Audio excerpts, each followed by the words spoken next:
Welcome to the Mike Litton Experience Podcast. Mike has over 31 years experience in real estate, finance, and investing. He's passionate about being a father, a teacher, a realtor, an investor, and a leader. Everyone has a story, and our passion is to help them tell it.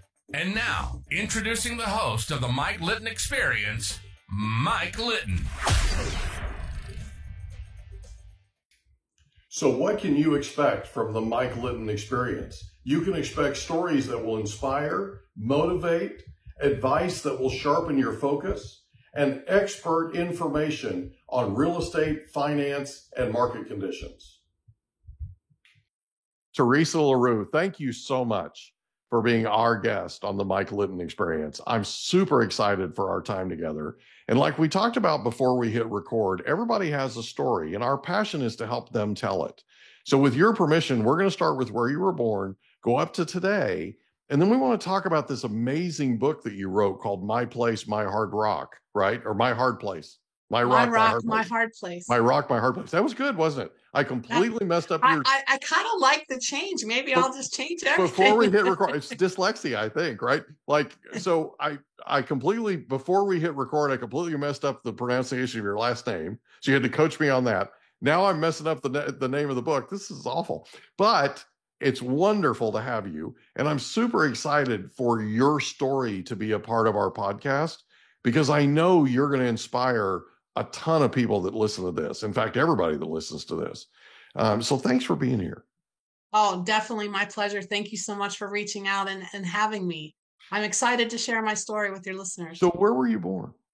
I was born on the East Coast, actually, in Mid-Atlantic region, and had very strong females in my life. I was very fortunate to have my great-grandmother, my grandmother, my mother, my older sister, and it was good growing up. I enjoyed it. Did you grow up? Did you grow up there? I did. What state were you in? I was in Maryland. Okay, cool. Mm-hmm. Maryland's a beautiful state. Yeah. So you grew up there. What was your favorite thing about growing up in Maryland? We lived on a farm, and I'm an animal person, as you know, that we've spoken about. And so it was very cool to have everything. And I was in pre-veterinary medicine, subsequently went to pre-veterinary medicine at the University of Maryland. And so it was perfect. It was a win-win. Yeah. Until the day that I found out there was such a thing as exercise physiology. And my guidance counselor, she said, Teresa, you'd be the first female in this subject. It would be the coolest thing ever. And you can be a trainer. You can do this. You can do that. And I went, oh, okay. Mm-hmm. So I changed and became a master trainer. Graduated with a degree in exercise physiology and kinesiology, and loved it. Loved being a trainer, loved actually making an impact with people. And I kind of evolved into working with more of the challenged clients, Parkinson's, heart attack, stroke. I broke my ankle and I need range of motion. So I kind of liked that. It was cool. And then I also ended up working with some Baltimore Ravens, which I loved. Yeah, that's cool. How cool is that? So growing up, who was the most influential person to you? My mom, without a doubt. I don't even have to hesitate, take a breath or anything. My mom, she was the strongest female I had ever been around, have ever been around. Absolutely. That's cool. So in high school, did you have a favorite subject? All of them. Science, any science. I loved sciences. When I went to college, my same guidance counselor, she said, Teresa, stop with all the ologies. Okay, we got to take some math here. And I went, oh, I hate math, but I'll take another botany class or biology or give me chem. Come on. Mm-hmm. So it was, I love science. I love how everything works. Like anatomy is very exciting to me. Did you have a favorite teacher in high school? I had a favorite teacher, geography, Mr. Jarbo, my favorite, absolute favorite. And going even farther back, it's interesting. I had a conversation with someone else the other day. Mrs. Jennings in 5th grade was amazing. Every Friday she'd put on a song and we would have to draw whatever we thought the song was about. And she loved old old school stuff. And so one day she put on the Mamas and the Papas California Dreamin'. Yeah. And I'll never forget that. I was so happy at that moment, you know. So she was very influential. She was older at the time, so I'm sure she's probably not around anymore, but I was thinking about her. So That's so cool. mhm. So after high school, you end up going to the University of Maryland. Why did you pick that school? Well, I was offered scholarships at USC Mhm. and also Penn State, but my mom wasn't doing well and I wanted to be closer to home. So I was able to travel and stay at home. Oh, that's cool. It was kind of cool because the University of Maryland in their pre-veterinary program actually did some amazing things that they're still noted for. Mhm. So it wasn't like it was, you know, a consolation prize. It was a good choice. Yeah. Exercise physiology, you change your major. What made you do that? I just love the idea of, again, you know, how the body works and training. And, you know, I saw all the lights and everything instead of looking at the salaries. I should have done that because a veterinarian's going to make a lot more money than any type of a trainer. You know, a sports trainer, yes, you make a little bit more, athletic trainer, a little bit more. But, you know, of course, you're not going to make anything close to the medical field. Mm. But I just thought it was the coolest thing to kind of be, you know, groundbreaking, being the female. And I was competing in powerlifting at the time, so it just kind of went hand in hand. How did you get into powerlifting? What happened that caused you to do that? When I was 14, I was working part time as a front desk check-in person at a gym. Mhm. And I happened to have to go down into the dungeon one day to get Where someone. the free And weights I, were? yes, Yeah. yes. And I went, oh, what goes on down here? Mhm.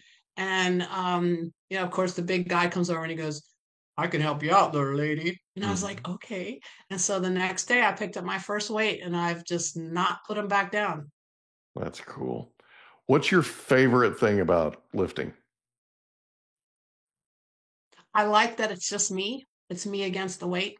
Mhm. And, you know, it's kind of funny. A lot of people will say, oh, you know, I just pick up heavy things and I put them back down. Yeah, but it's how you do it and what it does. And, you know, the feeling you get. And it's just, I love it. I love training, quite honestly. If you don't use the right form, you're going to get hurt, Absolutely. right? And I have to say, I've been training for a very long time and I've never gotten hurt training ever. Wow. I've gotten hurt, you know, falling over my feet. I'm knocking on some wood So for you. I'm knocking on some wood for you. thanks. I appreciate that. So yeah. So you get your degree in exercise physiology and kinesiology. And what do you do after university? So what do you do after you graduate from Maryland? I was actually hired to run a very large facility in the Baltimore area. And unfortunately, that's where this book started. Oh no. Yeah. So how did the book start? What happened there? I was told by one of my staff members that there was a guy there that wanted to compete, Mhm. and he had asked who the best trainer was, and of course they said, well, it's Teresa, hands down.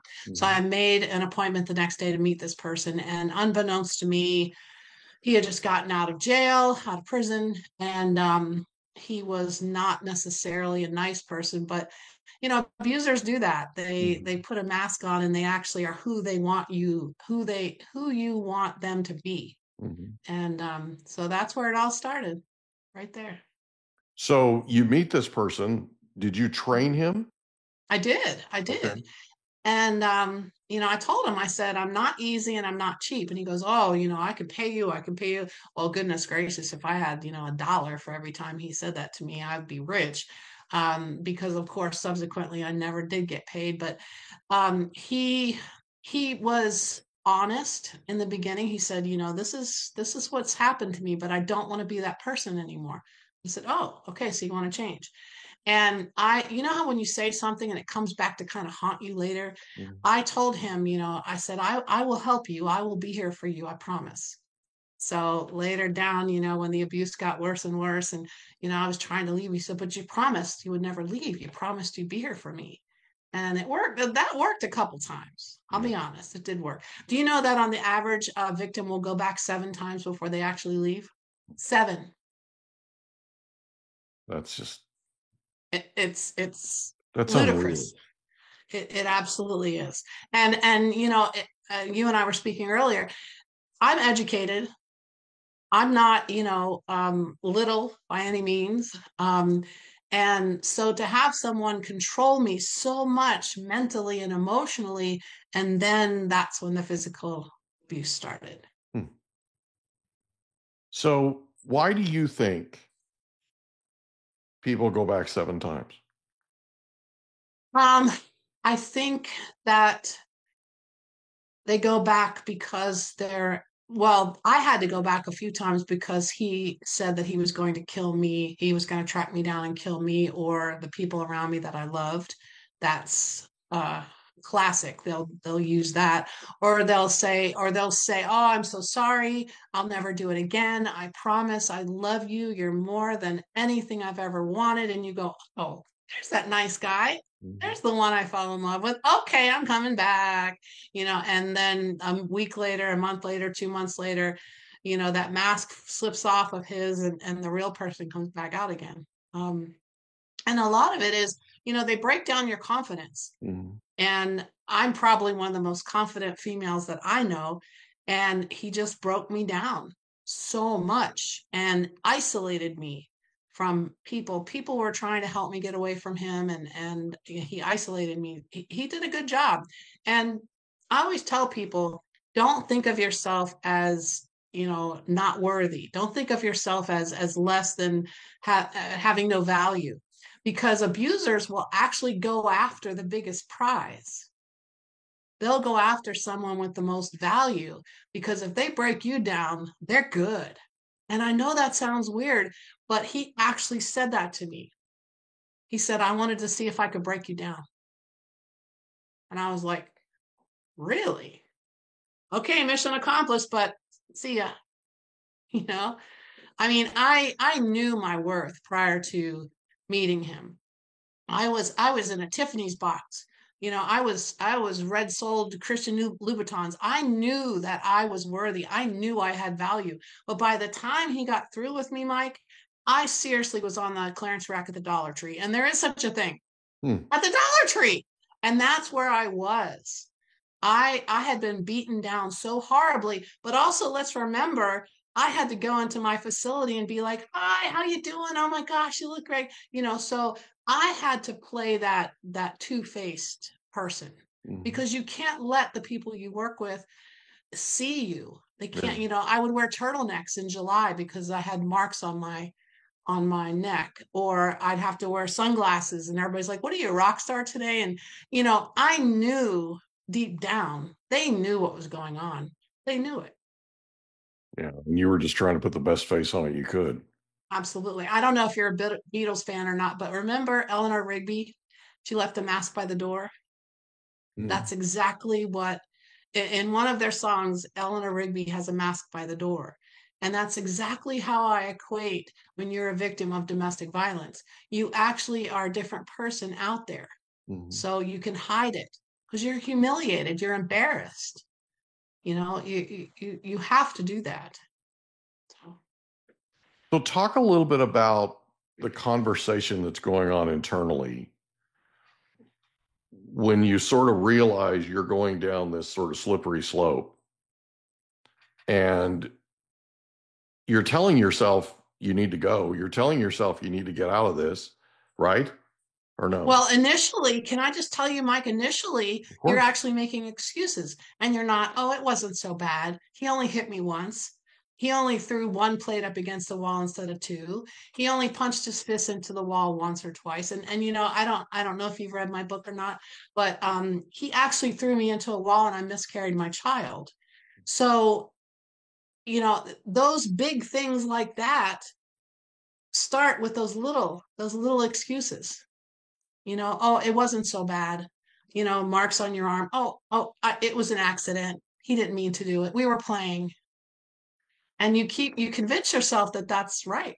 What makes you do that though? What is it? What is it? What is it that you believe makes you justify it, makes you make excuses for it? I believe that when you get into a relationship with someone, you have in your head what it's going to look like, what Christmases are going to look So you're like. projecting. Yep. Yep, absolutely. And you're like, I know I can make this work. I'm just not pretty enough. I just didn't clean the house enough. I didn't buy him enough. I didn't cook his food properly. I didn't. And we're putting all the blame on us instead of on this moron that is, doing his best to break us down. And, I say that because it's not just a he, it can be a female as well. Oh, sure. Men are victims of domestic violence also. And I Yeah, actually have they're two female working with abusers. my 501c3. Say it again. I actually have two males that are working with my nonprofit that are victims, or I'm sorry, they're survivors now of domestic violence. So talk about your nonprofit for a second. When did you start that?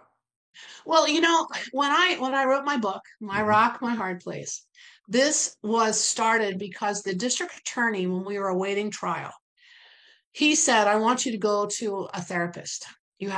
I'm sure you have PTSD because the severity, I mean, the police were called numerous times. At one point, he had a knife to my throat and the police actually had guns drawn on him. So the severity of the abuse was real.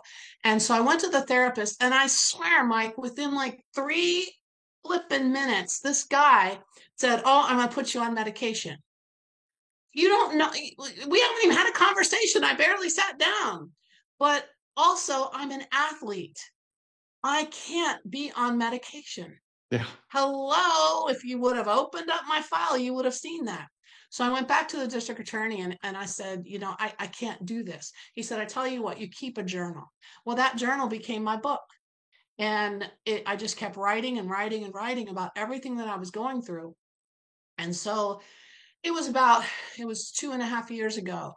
I was sitting here one day in my home office and I said, where's my book? And I started tearing apart this office. And I found it and it was on a CD-ROM.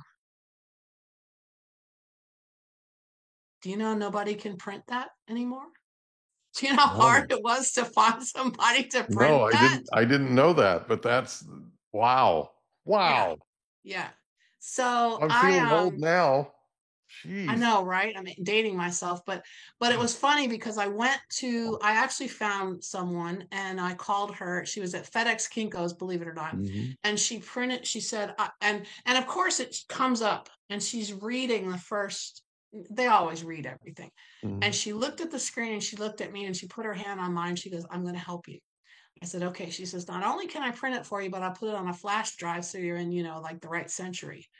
It's like, okay. So the right century. Oh my goodness! What I know, right?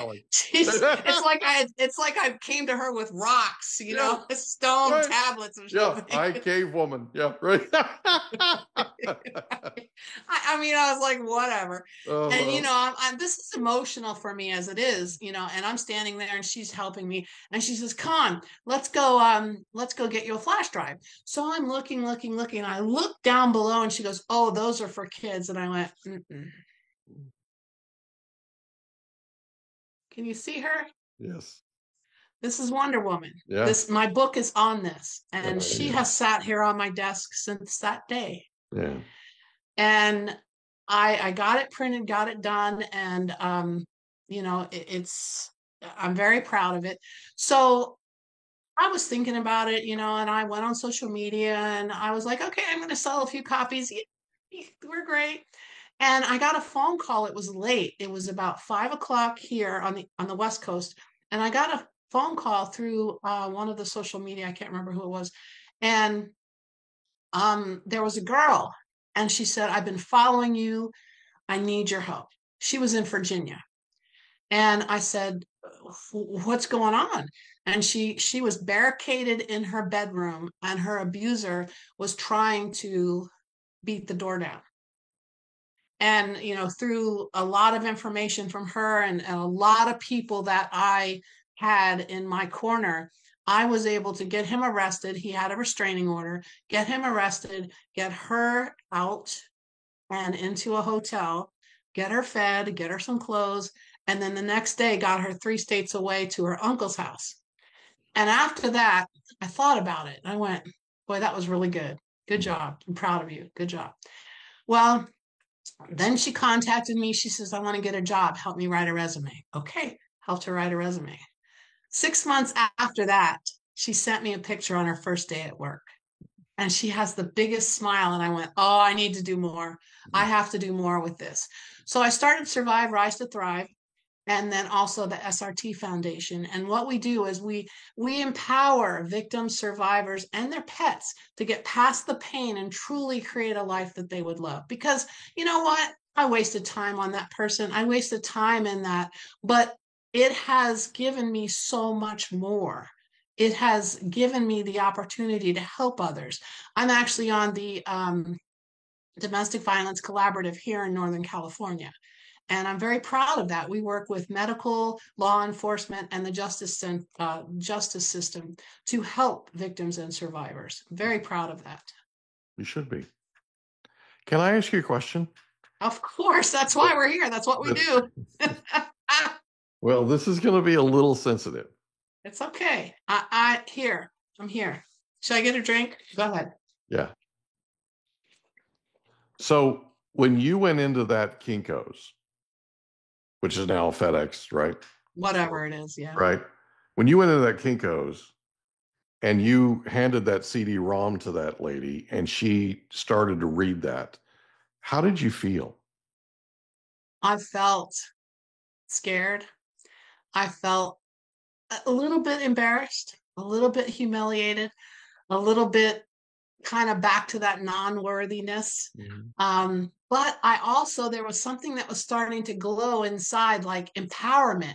Mm-hmm. And you know, I became empowered, but I also wanted to teach others how to have that feeling. And I was motivated, but I also became motivational.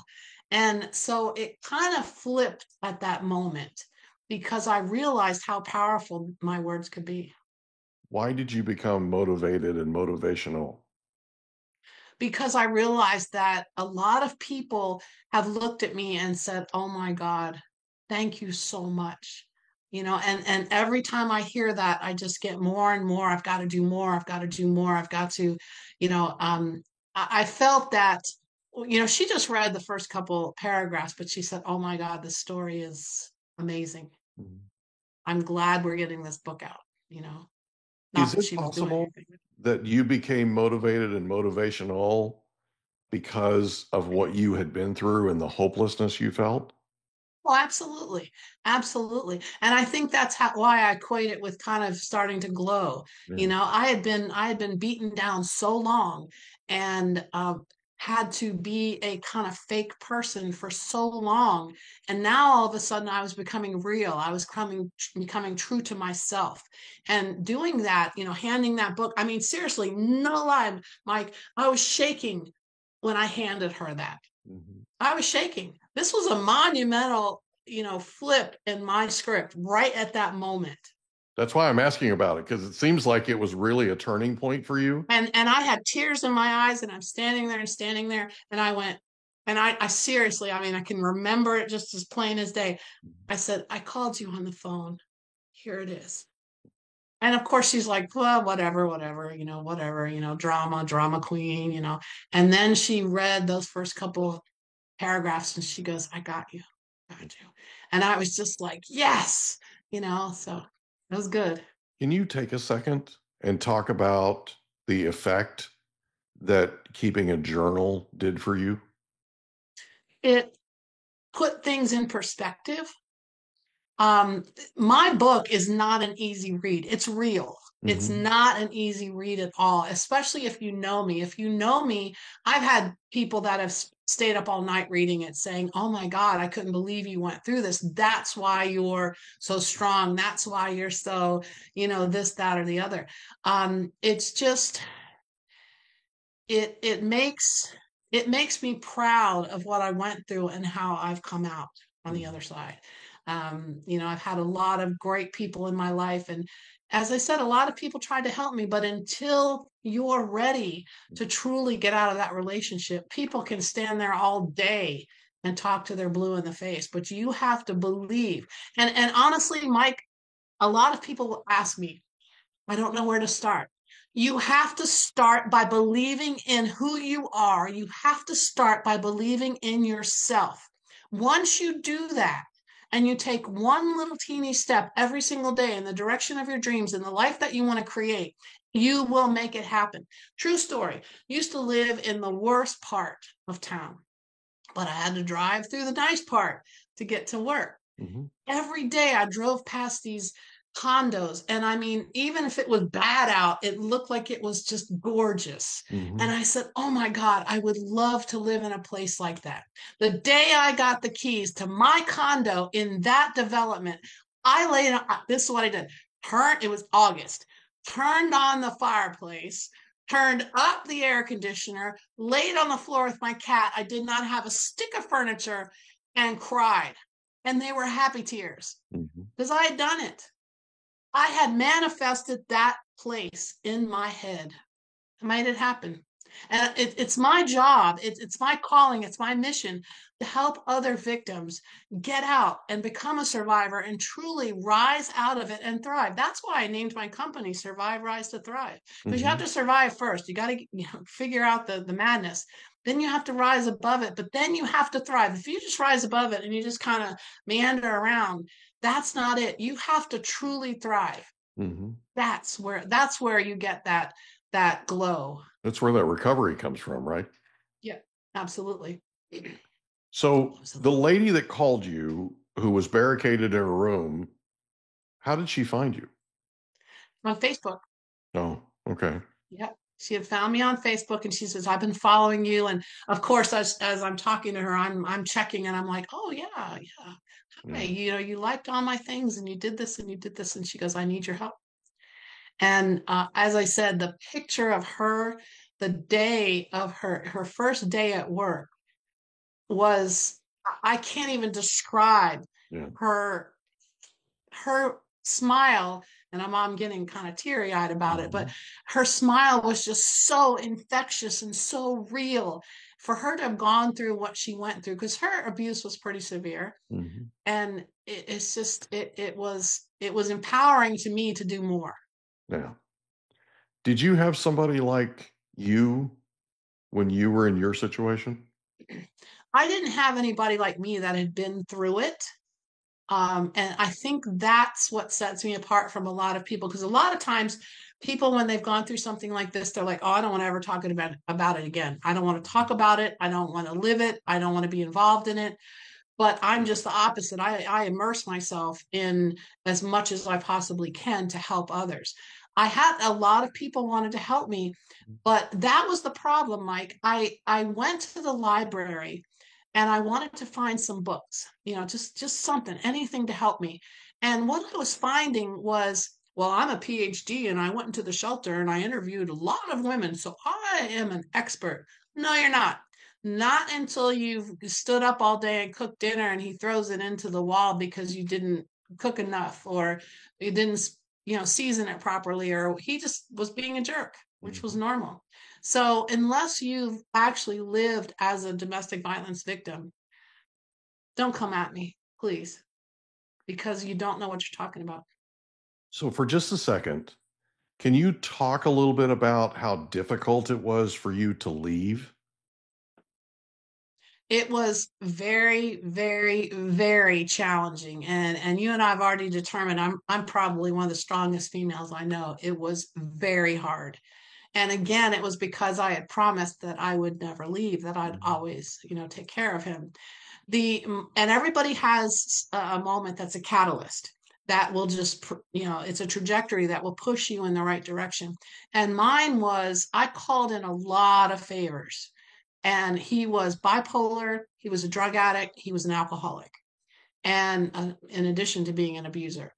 And he was living away from me. And I said, okay, I've got you in this program. Excuse me. I will pick you up at Dunkin' Donuts. I'll meet you there at 8 o'clock. I will buy you coffee, whatever, and I'll take you there because we have to check in by 9 o'clock. So I took him out. I bought him a new set of clothes. I even bought him an alarm clock, those old wind up alarm clocks, Mm-hmm. so he would not miss getting up. So I went and I sat Dunkin' Donuts till 8:45. And he started blowing up my phone. And it wasn't nice. He was drunk, high, or both. Mm-hmm. And after about the fifth time of me picking up the phone and, holding it like this because he's screaming at me, I hung up the phone. I called my carrier. I said, I have to change my number now, immediately. And she said, well, blah, blah, blah. And I said, no, you don't understand. It has to be now, whatever. So she did it. That was my catalyst. And it was a couple of weeks later, I got a letter from him.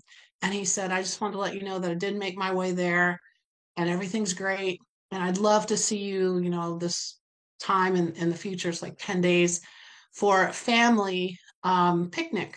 So I called the facility and I said, I'm calling about this. She says, well, who are you coming to see? And I told them, and they said, oh, he violated rules. So he was kicked out. Okay, we're done. Nothing else. And I didn't see him. And it was interesting how a lot of people in my life were reaching out to say, oh, saw him the other day, talked to him the other day. Why? I don't care. I don't care. I told myself I was not going to waste another moment of myself on him. And it's interesting, the day he died, he has since passed away. One of my friends said, oh, geez, he died. And I was like, okay, thanks for calling. She goes, that's it. I was like, yeah. She goes, you're not upset? You're not sad? And I was like, nope, nothing. I'm not wasting any time on him. I'm not.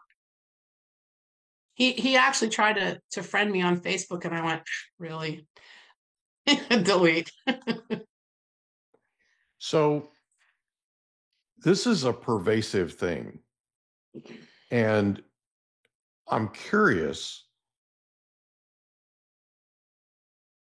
it was sort of a series of events. It was a series of things that sort of built up over time, right? And it's little things. It's like you said, you didn't cook it the right way. It wasn't seasoned the right way or whatever, right? What was it that made you promise him that you would be there for him? He was so good at grabbing my emotions. Oh, I'm so sad. I've been in jail. Nobody loves me. And I just need somebody to take care of me and show me the right way because I truly want to do good. And he was competing as well. And then it became, oh, all the attention had to be on him. And I remember very distinctly one time we were in the gym and there was a group of, I can't remember, maybe 10 guys came in together. It was their first day in the gym. And they came directly to me and they said, we want to take a picture. Well, he started, taking his shirt off and whatever. And they're like, no, not you, her. And I knew at that moment when we got home, it was the wrath of him. And I did, because I'm the only champion in this household. I'm the one that needs to be on stage. Now, he was gorgeous. I mean, he was. I trained him, but it was extremely external. Nothing good about him inside at all. Wow. It sounds like society didn't do you a lot of favors in that they were sort of trying to push you together, like they were trying to keep you in that relationship and keep you, loving him and caring for him and all that kind of stuff. Can you talk about that for a second? Well, there's one thing that was in my favor. A lot of states in the country, say, for example, I call 911 and they arrest him. And then the next day, of course, I go, no, he didn't mean it, whatever. The state will actually take over and prosecute. Yeah. And that's what happened in my situation, which did a couple things. It took any blame off me. It's like, I got nothing for you. You did hit me, but I was trying to, back out of it, but they took over. So what that does is, he has he will, of course, have some recourse against you, but legally he can't, because the state has taken over. Right. It's right there in black and white. It says the state versus whoever. It doesn't say me versus whoever. So that's kind of a good thing. And it also makes it, you don't have to think about it. I didn't have to think about it. It was out of my hands. Yeah. And people that could truly think clearly were in charge. Now, the first responders, I've been working diligently to get with first responders because you need to make eye contact with me. I'm a person. Don't avoid me because you see black eyes or a broken nose or blood. Don't. I'm a person and I just went through hell. So I remember very distinctly many times being in the ambulance and nobody was looking at me. They were talking about me like I wasn't even sitting there. So I agree with you. A lot of things kind of kept us together. Do you feel like it was, why do you feel like they weren't making eye contact with you?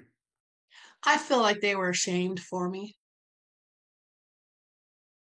You know, They, they they had a hard time. They had a hard time grasping that it was real. well, and also I think, one of the worst things you can ask a victim is, why don't you leave? What is wrong with you? Yeah. That is one of the worst things you can say. One of the best things you can say is, how can I help? And I am so proud of you. Yeah. You are strong. Let's get you out of this mess. But I feel like a lot of the first responders aren't given the correct kind of sensitivity training. But a question, and again, you're an expert. I don't know anything about this. I just know that it infuriates me when I hear about it. I think there's a special place in hell for men that do this. Oh, I agree. And women, Yes. both. Yes. Like, do you think it's an effective? And the reason I'm asking is I'm writing a book on questions, on the power of questions. Mm-hmm. Would an effective question be, do you want to get out of this? If I could help you get out of this, is this something you want? I think it's an effective question, but I don't necessarily, I don't know if you get the correct answer because, it's kind of like the two people on your shoulder. Yes, I know I need to get out, but oh, he needs me so much. It's like an addiction thing, isn't it? Yeah, it's back and forth and back and forth and honestly, and I write about it in my book. I was at work one day and one of the local law enforcement came in and said, "Don't ask, just give me your keys to your house." Okay, here, whatever. I mean, they were all my buddies, whatever. I didn't realize that they actually went into my house and they arrested him. And that night, I slept better than I had in months because I knew he wasn't going to come home drunk. I knew he wasn't going to come home high, and I was not going to be beaten that night in my house. How did it feel to you to know that they had your back? It felt good, but again, it's one of those things I had to make the decision and go to them and say, what do it. Mm-hmm. I'm done. And when you finally say you're done, I mean, I actually just helped someone get out of a domestic violence situation, and she had been married to this person for 48 years. 48 years. Her whole life. She married him. Has this been going on this entire time? Yep. Yep. And you know what's really sad? Domestic violence is generational. The son sees the father beat the mother and the grandfather beat the grandmother. It's also cultural. I'm out here in Northern California and the Indian population, it's huge. The Pacific Islander population, huge. Asian population, huge, because you don't speak about it ever. You just allow it because it's what happened. His dad did it, so there he goes. No, it's got to stop. I mean, we're seeing on the news, all these celebrities and, doing some horrific things. So that just proves that it just goes across all demographics. Yeah, absolutely. So you touched on the first responder thing, and if it's okay, I'd like to delve into it just a bit. So when a first responder responds to a situation like this, first of all, I know enough in the way of police officers and first responders and that kind of thing to know that a domestic violence call is one of the most dangerous It on the planet. absolutely Like is it's for like of all everybody. the, yeah. Yep. And when they respond, it sounds like what you're saying is once everything's settled down, once everything's to a place to where they're dealing with the victim, and let's, whether it's a husband or a wife that's the victim, right? When they're dealing with the victim, it sounds like they really could use some guidance in terms of how to communicate with that victim. Mhm. One of the things, and I think it was before we press record, or maybe not, I don't know. We've had such a great conversation. I'm on the Sacramento Domestic Violence Collaborative, so we're all of Northern California, and I am a certified domestic violence advocate. So at any given time, I could get a phone call saying, "I need you out here." Mm-hmm. And what I would do is I would be there for the victim and also for the first responders as well, kind of guiding the conversation. But our first responders here in this area, especially Sacramento County, have gone through training. They've gone through the same advocacy training that I've gone through, so that they are a little more sensitive, so they do ask the right questions, so they do point out the right things. We just recently got, and you might have heard about this, Joanna's Law passed. Are you familiar with that? I'm not. Sorry. Okay. In the state of California, it's called Joanna's Law. And I was going to say 8 years ago, young lady, numerous domestic violence calls about her husband. She was found and supposedly she hung herself in the closet. He had been out playing basketball for 8 hours. He found her that way. Okay, fine. She hung herself. Suicide. No. So now Joanna's Law is if there's any background of any kind of domestic violence with that person and the victim, they treat it totally differently. They will look at that person first. And so what happened was the coroner was no longer in his position. A lot of the law enforcement and first responders were no longer in their position. And now that's what will happen. So unfortunately Joanna lost her life, but she did some great things, afterwards to help victims going forward. So I have so many things I want to ask you. I know we don't have the time, but when first responders respond to a domestic violence call, is there a part, and it doesn't matter, I mean, it's, male or female, right? But is there a part of them, I know how I feel as a male, and I shared this with you, that I really have no use for a male who does this to a woman. I mean, I want to tear their head off, Yep. Is there a part of that impacts how a first responder communicates? Like, is there there's got to be this sort of deep-seated anger to an extent response, you know what I mean? Mm-hmm. Can you talk about that for a second? Yeah, I would think that would have to be inside too, because I've been in situations where I've actually helped with law enforcement and gone there. And seriously, I'm just like, hold my beer, guys. Give me 5 minutes with this dude. Seriously.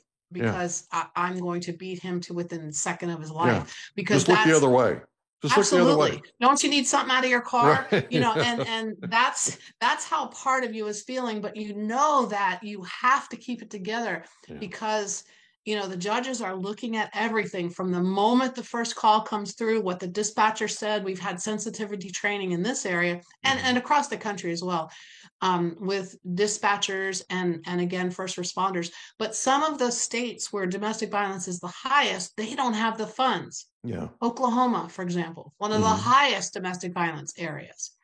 And they just don't have the funds. Plus, they're so spread out that it's nearly impossible. But I agree with you. I get mad.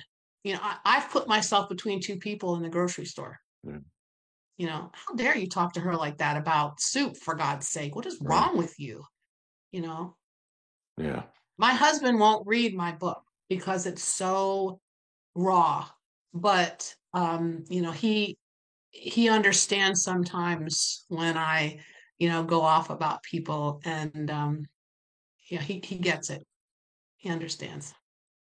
So because you brought it up, I'm going to ask this, and I'm sorry to ask it, but I'm unbelievably curious about you, and I you can told you tell. I was an open book for I you and know, your I listeners. got you, but I have to ask this.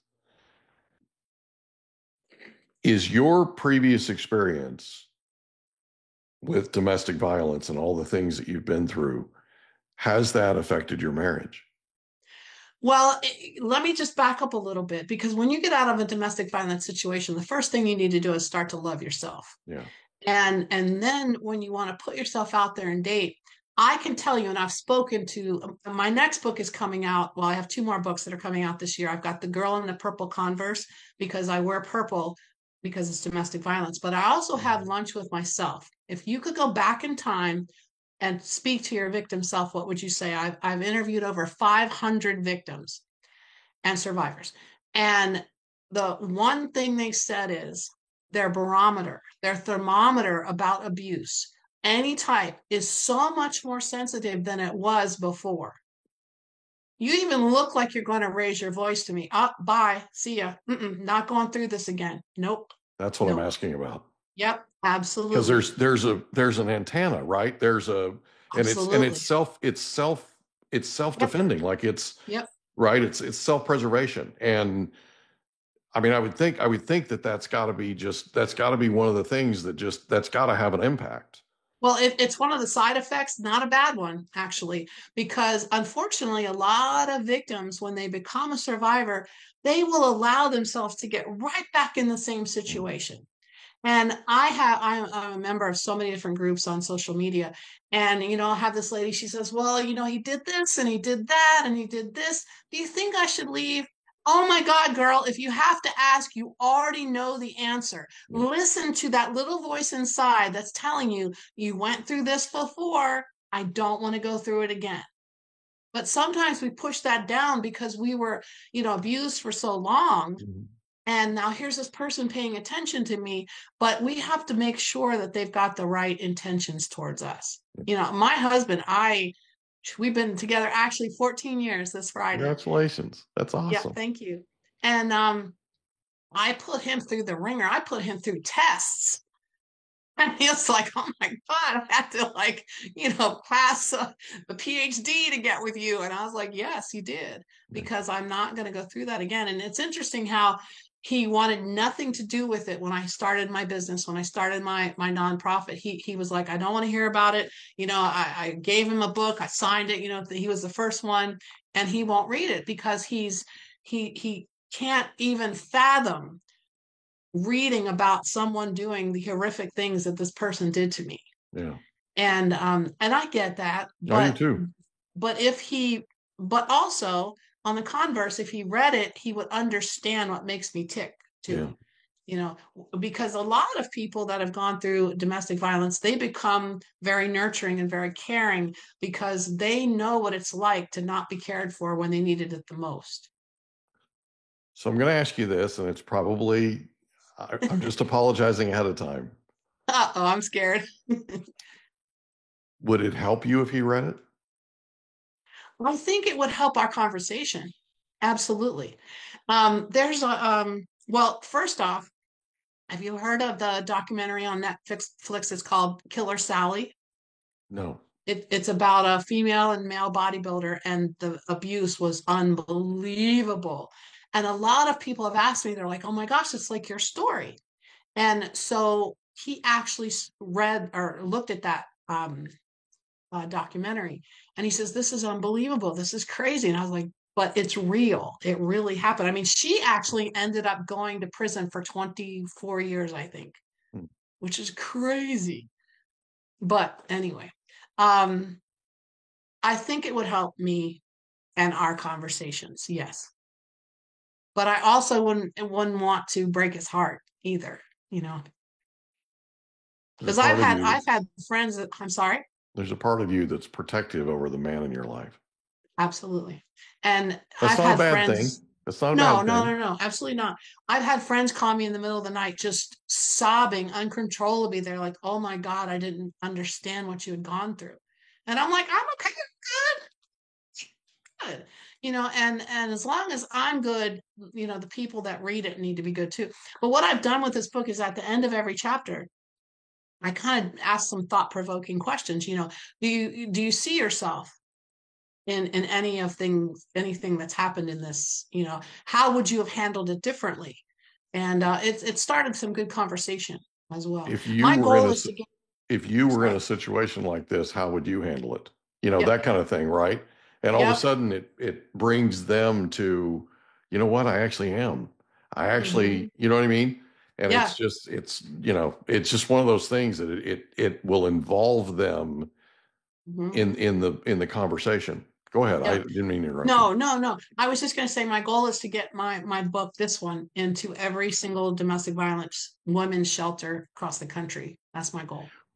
Is there a possibility that you would be interested in, if there was a way to do it, and I'm sure there is there a possibility that you would be interested in teaching first responders how to communicate effectively with victims when they're on a call? Because here's the reason I'm asking. They all have these cameras now, these body cams, right? Hmm.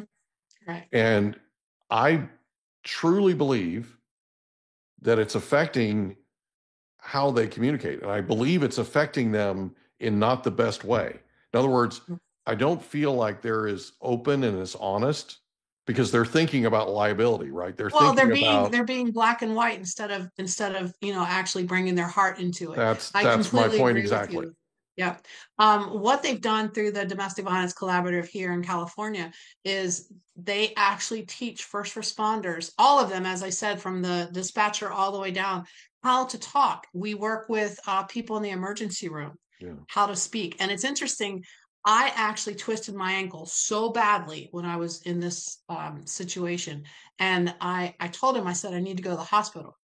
He said, no, you're not going to the hospital. So I laid in agony all night. Like, it was horrible. My ankle was swollen. It was black and blue. I had to crawl down the steps, and I was crawling to my car, and he started kicking me like I was, a dog on the street. And I would never do that to a dog. He says, you are not going to put charges on me. You are not going to the hospital because, they'll ask questions. So I said, I have to go. I said, this is horrible. He ended up taking me far away from where we lived.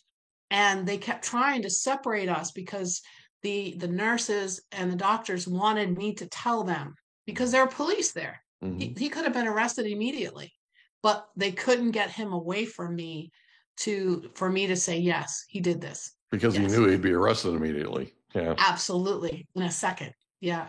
So now I'm sure they have little, tips and tricks how they can actually, isolate him a little bit better. Yeah. So will you talk about something that you mentioned before we hit record that I wanted to make sure we included in this episode? Sure. We could be here for 3 days. This is Yes. crazy. I love this though. You are so amazing. Well, So thank you for having me again. I appreciate your time. you mentioned you mentioned a statistic about animals, and it really threw me for a loop. I mean, I get it, but I never thought of it, right? Like, we got into this conversation before we hit record about a veterinary hospital here that does blood transfusions and all that kind of stuff, and we're bringing them on the program and all that. And you mentioned that there is a domestic violence part to all this. Talk about that for a second. Well, a lot of victims have pets. They do. And children as well. And we've gotten the children taken care of, but over 70% of victims will not leave a domestic violence situation if they have a pet because shelters will not take them. So what we've done through the SRT Foundation is we actually partner with Praline's Backyard Foundation. Red Rover has something. Purple Leash is with Purina, and I Heart Dogs. We can board and or foster within hours of getting a phone call or an email so that you can take that off your plate. Your animal's taken care of, because I can tell you, you've been on my website, you saw one of my Huskies. Mhm. Hachi doesn't have an eye because his fur dad bought him for his fur mom so she wouldn't leave. She left anyway, and he beat the 8-week-old puppy so badly he lost his eye. Hmm. And I ended up luckily rescuing him. I got to adopt him at 10 weeks old, but unfortunately they couldn't save his eye. So he is kind of my poster child for victims, the pet victims of domestic violence. I actually had believe it or not, it's so true. I had a lady reach out to me. She said, I don't know what to do. My children are traumatized.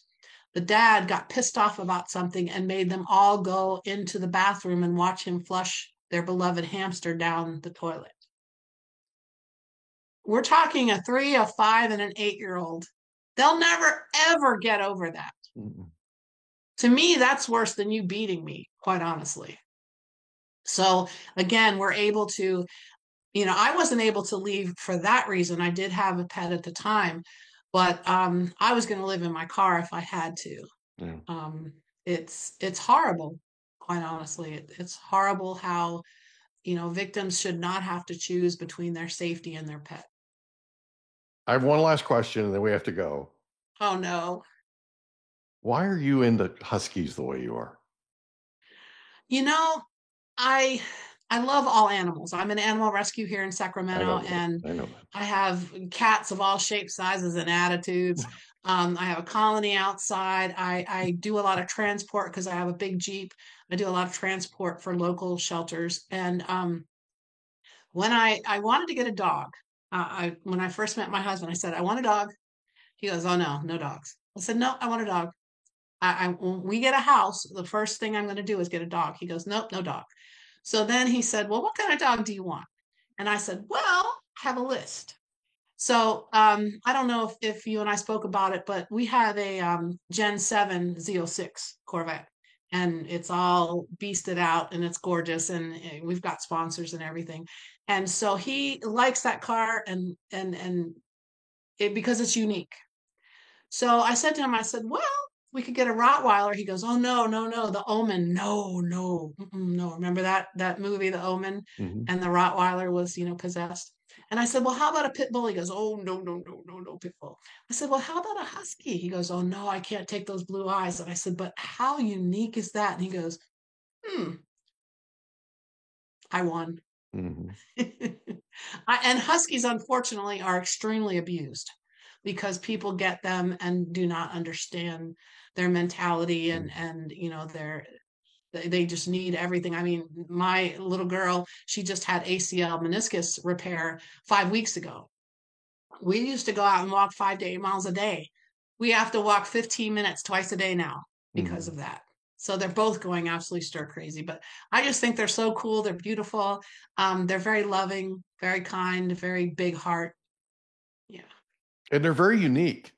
Yes. Like they talk to you all the time. And it's funny, I'll be walking them and people will stop and they go, can I take a picture? And I'm like, of course you can, and it's just funny how people just love them. They're like, oh, can I hug them, please? They're just like big stuffed animals. And Hachi, the one that only has one eye, he's 100 pounds and he's this big fluff ball, but he thinks he's this big. And yeah. But he truly was a victim of domestic violence. Don't you love the big fluff balls that think they're lap dogs? Right? Yes. And they can cover 3 laps, Yep. Yeah, absolutely. He doesn't realize he's so big, and that's okay. That's all right. Teresa LaRue, thank you so much for being our guest on the Mike Litton Experience. This has been a lot of fun, and I know it's been a tough conversation, but I am so proud of you, and you're such an amazing light, and everything you're doing to give back makes me want to. You've inspired me, so it makes me want to do what I can do in my little corner of the world. So thank you again for being here. Of course, it's definitely my pleasure. I speak all over the country about, changing your mindset and just starting by believing in yourself. And every single time I speak, afterwards, people are coming up buying my book or sign my book or whatever. And I always get someone that says, I'm you. You were where I am right now. And I said, well, how can I help you? What can I do to fix this? So My Rock, My Hard Place Yep. is available on Amazon. It is not available on Amazon as yet. It will be, because we're going to launch all three at the same time. Gotcha. But you can go on myrockmyhardplace.com. Okay. And if somebody wants to work with you, how can they reach you? Is that the best place?